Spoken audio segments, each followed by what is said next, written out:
얼마 전에 파혼을 했는데 사실 아직도 잘 실감이 나지를 않아요. 연애를 처음 시작하기 전부터 한참 둘이 사이좋게 연애할 때, 그리고 최근 결혼 이야기 보고 가며 준비하던 몇 개월 되지 않는 시간 동안 결혼 상대였던 남자친구와는 사소한 다툼 한 번 없었거든요.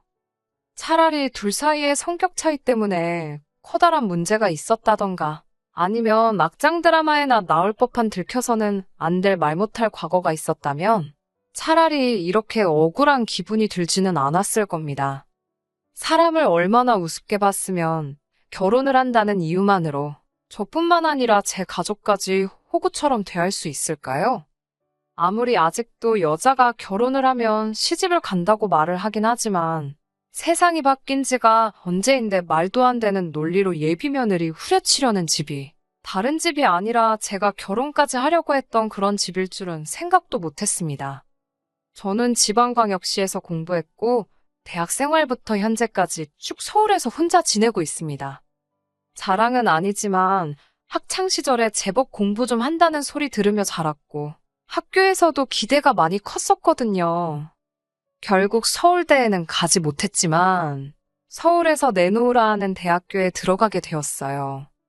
부모님께서는 이런 저에게 지원을 아끼지 않으셨고 그래서 대학교 때는 다른 데 신경 안 쓰고 공부에만 열중할 수 있었습니다.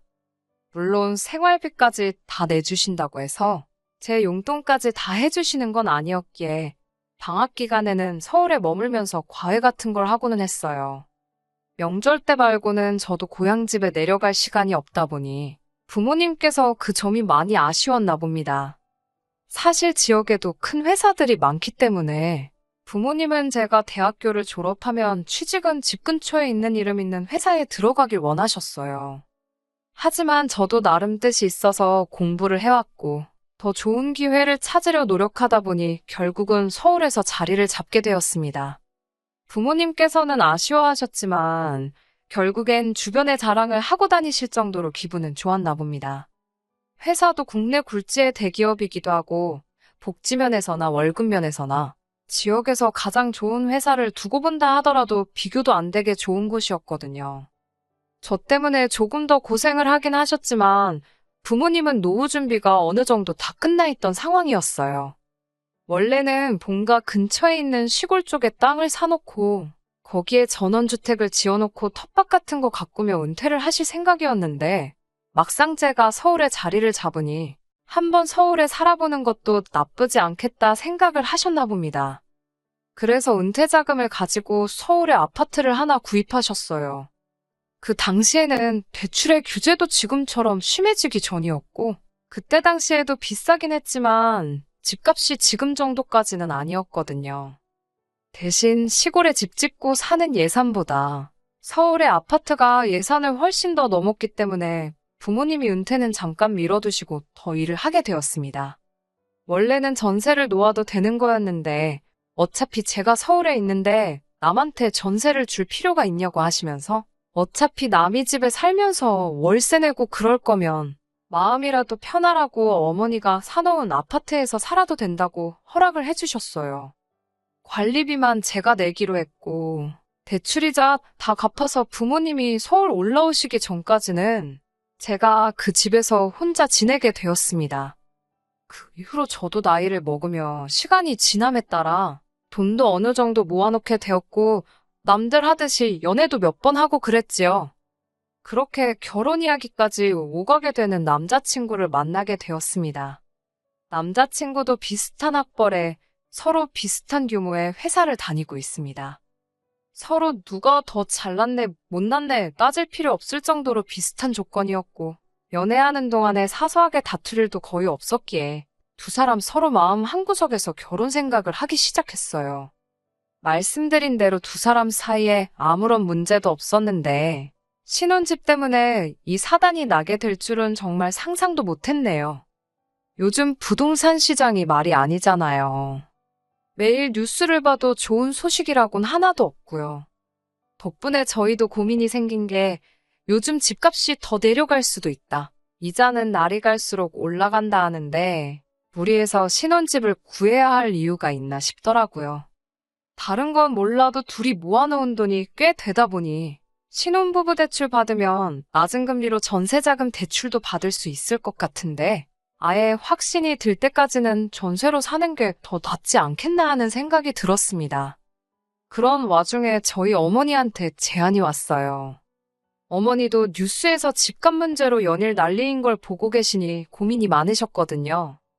집값이 계속 떨어질 거라는 말은 제가 지금 살고 있는 어머니 명의의 집도 피해갈 수 없는 일이었죠. 다만 저희 어머니는 서울에 집을 구하신 지가 오래되었고 사실 여전히 그때 가격과 비교해보면 집으로 이득을 엄청 많이 본 상황이었어요. 거기에 아직도 소문만 무성한 재개발은 이루어지지 않아서 사실상 아직 집값이 한 번 더 오를 수 있는 호재가 남아있는 상황이고요. 그런데 어머니 입장에서는 이미 올 초에 집값이 최고점을 찍었고 지금 많이 내려간 상황인데 솔직한 마음에 조금 손해봤다는 느낌을 지울 수가 없었나 봐요. 그래서 행여나 집값이 더 떨어지면 떨어진다고 하더라도 어떻게 될지는 모르니 향후 3년 정도는 무슨 일이 있어도 흔들리지 말고 지켜보자는 결론에 다다르셨고 어차피 3년 동안 손 안 댈 집인데 그러면 저희도 그때까지 그 집에서 지내라고 하라는 제안이었지요. 저희 입장에서는 아쉬울 게 하나도 없는 제안이었던 것이 어차피 제가 지금 살고 있는 집이기도 하고 새로 전세 구한다고 대출받을 필요도 없었고 여전히 관리비만 저희가 내면 된다고 하셨으니 비용을 절약하는 측면에서도 이 상황보다 더 나은 상황이 없었습니다. 남자친구한테 이 사실을 말했더니 남자친구도 집 때문에 걱정이 많았다면서 다행이라고 하더라고요. 그러면서 정말 잘 됐다고 하면서 이제 결혼 날짜만 잡으면 되겠다고 좋아했습니다. 그리고 그렇게 예비시댁에 인사를 드리러 갔을 때였습니다. 둘 사이에 아무런 문제도 없고 친정어머니 덕분에 신혼집까지 어느 정도 해결된 상황이라 마음이 많이 놓인 상황이었는데 예비시모인 남자친구 어머니는 그 상황이 별로 달갑지만은 않은 듯 보였습니다. 첫 인상부터가 이렇게 된 상황을 조금 마음에 안 들어하는 눈치였어요. 남자친구가 이미 모든 진행 상황을 말씀드렸던 것 같더라고요. 그게 잘못되었다고 생각한 적은 없습니다. 다른 사람도 아니고 예비시모인데 저희 집에서 한 3년 정도 살 집을 내어주시기로 했다는 것 정도는 당연히 말할 수 있는 상황이라고 생각합니다. 그리고 이러나 저러나 현재 상황에는 제가 집을 어느 정도는 해결한 게 있으니 예비시댁 쪽에서는 어떤 걸 해야 할지 알아서 준비를 해야 할 수도 있는 상황이라고 생각했으니까요. 그런데 그걸 가지고 예비시어머니가 저한테 머리를 조아리면 엎죽 엎드릴 필요까지는 당연히 없다고 생각했지만 적어도 이 상황을 마음에 안 들어 할 거라고는 생각도 하지 못했습니다. 예비시어머니는 당신이 곰곰이 생각해봤는데 이런저런 게 조금 마음에 안 든다는 식으로 말을 꺼내더라고요. 당장 뾰족한 수도 없는데 뭐가 그렇게 문제인가 싶어서 어떤 점이 마음에 안 드시냐 단도직입적으로 물어봤습니다. 저만 무조건 옳은 게 아닐 수도 있으니 예비시모의 의견 한번 들어보고 조율할 수 있는 부분은 당연히 조율을 하는 게 맞다고 생각을 했었으니 말이지요. 첫 번째로는 지금 제가 살고 있는 저희가 살게 될 집이 남자친구 회사에서 너무 멀다는 거였습니다. 그 집이 서울 외곽이긴 했지만 어쨌든 재개발 여지가 있고 역세권이라서 대중교통을 타는 데는 그 어떤 어려움이 없었습니다. 그런데 대중교통이 얼마나 잘 돼 있는 게 문제가 아니라는 거예요. 거리가 너무 멀어서 고생이라는 겁니다. 정작 남자친구 본인은 제가 어디서 사는지는 이미 알고 있었고 그 집에서 신혼살림 차려서 시작할 수 있다고 전했을 때 잘 됐다고 좋아했었거든요. 남자친구한테는 아무 문제 없는 거리인데 집을 해줘도 거리가 그렇게 먼 곳을 해주셨냐며 마음에 안 든다는 식으로 나오시는데 저라고 사람인데 당연히 그게 기분이 좋을 수가 없었습니다. 오히려 들었던 느낌은 어떤 이유 때문에 그러는 건지는 모르겠지만 예비시댁 쪽에서 저를 그렇게 반기는 듯한 느낌이 들지는 않았지요. 저한테는 예비신우가 되는 남자친구의 누나도 그날 자리에 같이 있었는데 그때는 예비신우의 그 말이 그런 꿍꿍이 속이 있어서 그런 거라고는 생각도 하지 못했습니다. 예비신우는 어디 동네면 동생보다는 우리 오빠네 회사가 더 가깝겠네 하면서 오히려 예비시모보다 그 집에 대해서 더 많은 관심을 보였어요.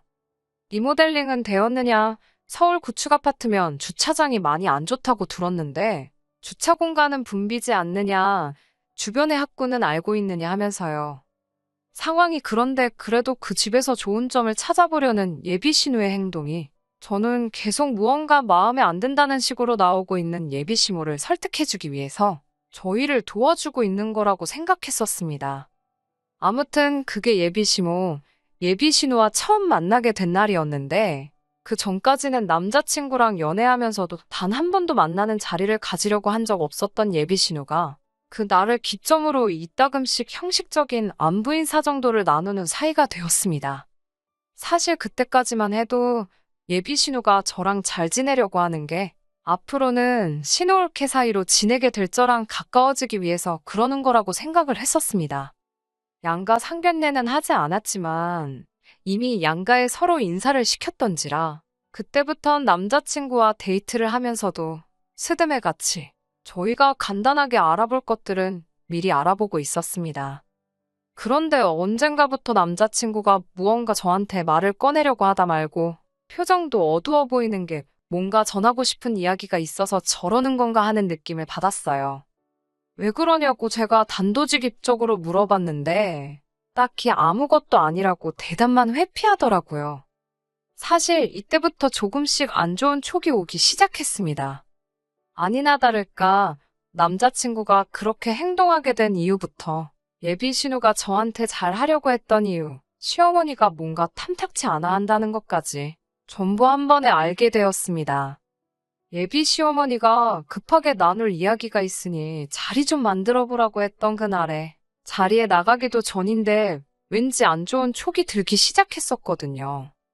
급하게 나눌 이야기라던가 기니 할 이야기라던가 제 인생에 있어서 그런 식으로 시작된 자리에서 좋은 이야기가 나왔던 적이 한 번도 없었기에 당연히 무슨 일이 있어도 있겠다라는 생각을 해서 그런지 어느 정도 마음의 준비는 할 수 있었습니다. 나간 자리에서 계획에도 없던 예비 신우가 예비 시모와 같이 있는 모습, 그리고 남자친구가 그동안 데이트하면서 보여줬던 안 좋은 표정을 한자리에서 제 눈으로 직접 보니 안 좋은 예감은 거의 확신으로 바뀌게 되었습니다. 제가 도착해서 자리에 앉았는데도 한참 동안 아무도 말을 꺼내지 않고 어색함만 잔뜩 돌더라고요. 매도 빨리 맞는 게 낫다는 생각에 무슨 일로 자리를 만드셨냐 물었더니 예비 신우가 바로 본론으로 넘어가더라고요. 제가 지금 살고 있는 어머니 명의의 집에다가 신혼살림을 차리기로 들었다고요. 거기까지야 저도 이미 밝혔던 사실이니 그렇다고 대답했습니다. 그런데 대뜸 신우가 그 집에서 자기들이 지내면 안 되겠냐고 하는 겁니다. 그게 무슨 소리냐고 대본에 대답을 했지요. 그러니 신우가 하는 말은 어차피 그 집이 제 집도 아니고 고쳐서 사는 것도 아니고 3년 후에 비워줘야 한다고 들었는데 누가 들어가 살든 그게 뭐가 중요하냐고 하더라고요. 신우 남편이 다니는 회사가 그 집에서 가깝다고 거리가 먼 저희가 그 집에 들어가는 것보다 자기들이 들어가서 사는 게 오히려 이득이라고 하는 겁니다. 그러면서 첫째도 조금 있으면 초등학생이 되는데 그 동네가 서울에서는 학군도 나쁜 편이 아니다 보니 주변에 학원가도 괜찮게 있어서 애들 교육하는데도 지금 예비 신우가 사는 곳보다 그쪽으로 가서 사는 편이 자기들한테 이득이라고 하더라고요. 어이가 없어서 누가 들어가 살고 말고가 왜 안 중요하냐고. 그리고 그건 신우가 이득인 거지. 제가 이득을 보는 게 뭐가 있냐고 했어요. 지금이야 제가 살고 있는 집이고 결혼 후에도 제가 살게 될 테니까 저희 부모님께서 무상으로 살라고 허락을 해주신 거지. 구태여 다른 사람이 살게 할 거면 새를 놓지 뭐하러 그러시겠냐고요. 그러니 이젠 시모가 말을 가로채 이어서 말하기를 저보고 이기적이라고 하면서 왜 너 이득 볼 생각만 하냐고 하는 겁니다. 이제 한 식구가 될 텐데 저 혼자만의 이득을 생각할 게 아니고 가족 전체가 볼 이득에 대해서 생각을 해야 한다는 거예요. 그래서 100번 양보해서 신우가 살게 된다고 해도 우리 신혼집으로 쓰게 될 집에 신우가 들어가 산다면 우리는 당장 어디 가서 지내야 하냐 했습니다. 그러니 예비 시모는 단 1초도 고민하지 않고 그게 뭐가 어려운 문제냐면서 결혼하면 저 혼자만 짐 싸서 예비 시댁으로 들어오면 되는 거 아니냐 하더군요. 세상에 어떤 모자란 여자가 친정어머니 명의로 된 집을 신우한테 양보해주고 정작 본인은 남편 출퇴근하기 편하라는 이유로 시부모 살고 있는 집에 들어가 살겠나요? 더 돌려 말할 것도 없고 해서 이 말 그대로 전해주면서 저는 싫다고 했습니다. 예비 신우한테도 반대의 경우라면 언니는 언니네 시댁 들어가서 살 거냐고 물어보니 자기는 기꺼이 그러겠다고 하더라고요. 막상 실제로 그렇게 되면 그럴 생각 일도 없으면서 어떻게든 이득을 보려고 저러는 게 참 가증스럽기까지 했습니다. 남자친구는 일이 이렇게 진행될 걸 꽤나 오래전부터 알고 있었던 것 같아요. 그냥 똥 씹은 표정으로 아무 말도 못하고 허수아비 마냥 가만히 앉아있더라고요. 예비 시모가 말을 꺼내길 요즘 뉴스 안 보냐고 하면서 부동산 시장 다 망했다고. 저나 저희 부모님이 왜 그렇게 그 집에 집착을 하는지 모르겠다고 하는 겁니다. 어차피 내놔도 잘 나가지도 않는 집인데 그냥 가족끼리 양보한다 생각하고 살게 해주면 어디가 덧나냐고 하는 거예요. 그러면서 한다는 말이 아니면 신은혜 보고 그 집을 사라고 할 테니 헐값에 넘기라더군요. 무슨 가격을 부르나 봤더니 암만 부동산 시장이 엉망이고 폭락을 했다고 해도 현재 시세가 6억 왔다 갔다 하는 아파트를 무슨 1억에 넘기네 마네. 그런 이야기를 하더라고요. 그러면 그 1억에 니들 모은 돈 가지고 아들 출근하기 편한 곳에 전세로 집 하나 구할 수 있지 않겠냐면서요. 그리고 이제 결혼할 사이인데 저랑 저희 부모님이 그 집 하나만 양보하면 제가 예비 시모와 신우한테 점수 하나는 톡톡히 따고 들어가는 것 아니겠냐고. 미리미리 점수 좀 따고 결혼 생활 시집해도 되는 거 아니냐고 하더라고요. 말하는 것부터가 어이가 없더라고요.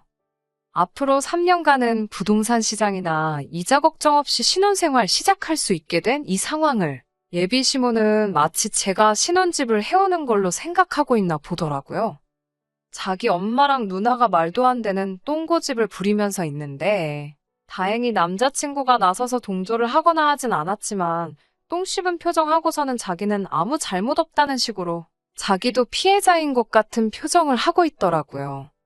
그게 염치는 있구나 봐줄지언정 정신머리가 제대로 박힌 놈이 할 행동은 아니라는 생각이 들었어요. 온갖 불쌍한 척은 다 해서 어찌어찌 예비 시모나 신우가 우리 친정엄마 집을 거저먹으려는 계획을 막아내고 그 집에서 계획대로 신혼집 차리고 결혼 생활 시작한다고 하더라도 앞으로 저런 자식하고 결혼해봐야 고부 갈등이 생기는 건 당연한 일이고 제대로 된 방패막이 역할은 긁는 거나 마찬가지라는 생각이 딱 들었습니다. 더 이야기할 것도 없었어요. 날강도라고 하더라도 이 정도로 양심 없게 남의 재산을 거저먹으려 들지는 않았을 겁니다. 그래서 조용히 자리에서 일어나서 한마디 했어요. 모자란 남자를 내 남편으로 받아들이는 거에 대해서 후회는 없겠지만 낯짝 두껍고 파렴치한 사람들을 내 남편의 가족이라는 이유 하나만으로 감싸고 가야 한다면 평생 후회 속에 살 것 같다고. 그리고 지금이 딱 그런 상황이라고요. 저는 결혼 후에 제 결정을 후회하면서 살고 싶은 생각이 없으니 이혼보다는 파혼이랬다고 그냥 결혼은 없던 일로 하자고 했습니다. 저나 저희 부모님을 얼마나 호구로 봤으면 살고 있는 집을 양보해주고 나는 시집살이를 해야 한다고 하질 않나. 시세의 절반도 안 되는 가격으로 집을 넘기라고 하질 않나 하고 있겠냐고요. 예비 시모는 상황 파악도 못하고 저보고 자기도 계산적인 며느리는 보기 싫다고 하더라고요. 그러니까 남자친구가 그제서야 얼굴이 사색이 되어서는 다 늦어서 제 편을 들기 시작하는 겁니다. 솔직히 엄마고 누나고 다 너무했다고 하면서 그동안 저랑 결혼 준비하면서 보였던 표정이 이미 진작부터 오고 갔던 이야기라는 건 어린애라도 눈치챘을 법한 상황이었어요. 하지만 너무 늦었죠. 파혼하게 생겼으니 늦게나마 저를 잡으려고 자기가 잘못한 거 뉘우치고 잘 하려는 것처럼 보일 수도 있겠지만 오히려 더 늦게 저렇게 액션을 취하는 게 더 괘씸했어요. 진작에 저렇게 나올 수 있었는데 집을 양보한 애만에 이 이야기가 끝까지 오고 갈 때까지 듣고만 있었다는 건 솔직히 간보는 거나 마찬가지잖아요. 되면 좋은 거고 안 되면 내 편 들어주는 척 하면서 내 마음 돌려놓고 남자친구한테 거지근성으로 똘똘 뭉친 너네 가족도 문제지만 너같이 속이 음흉한 놈이 더 문제라고. 이 파혼이 꼭 니네 가족 거지근성 때문에 되는 게 아니라고도 확실히 말해줬습니다. 더 말할 것도 없고 내가 너랑 결혼해서 니네 집 구석을 내 가족으로 들이는 게 우리 부모님이 가지고 계신 아파트 가격에 비하면 아무 이득될 것도 하나 없으니 결혼 이야기는 없는 걸로 하고 각자 갈 길 가자고 했습니다. 이제 와서 미안하단 말 할 것도 없고 애초에 잘못된 거 진작에 알았으면 미안할 일을 안 만들었으면 되는 거 아니겠냐고 하니 남자친구나 예비 시모나 그 자리에 누구도 제 말에 그럴싸한 대답을 하는 사람은 아무도 없더군요. 주변 지인 중에서 저한테 그래도 그렇지 그렇게 오래 만나고 결혼 이야기까지 오고 가던 남자친구를 하루아침에 헌신작 버리듯이 버릴 수가 있냐고 하는 사람도 있더라고요. 대화로 해결할 수 있던 부분이 있지 않았겠냐고 너무 극단적이라고 하는데 저는 그런 말 들어도 여전히 제가 잘못했다는 생각이 들지는 않습니다. 오히려 괜히 질질 끌었다가 나중에 이 꼴 저 꼴 못 볼 꼴 다 보고 그리고 나서 후회 속에 이혼하는 것보다 길게 볼 것도 없이 결혼조차 안 하는 게 더 이득 아니겠냐는 생각이에요. 결혼이 사랑만으로 할 수 있는 게 아니라는 말이 오늘따라 더 와닿는 하루네요. 끝까지 들어주셔서 감사합니다. 오늘의 사연은 여기까지입니다. 구독과 좋아요, 알람 설정 부탁드리고 더 좋은 사연으로 다시 찾아뵙겠습니다. 감사합니다.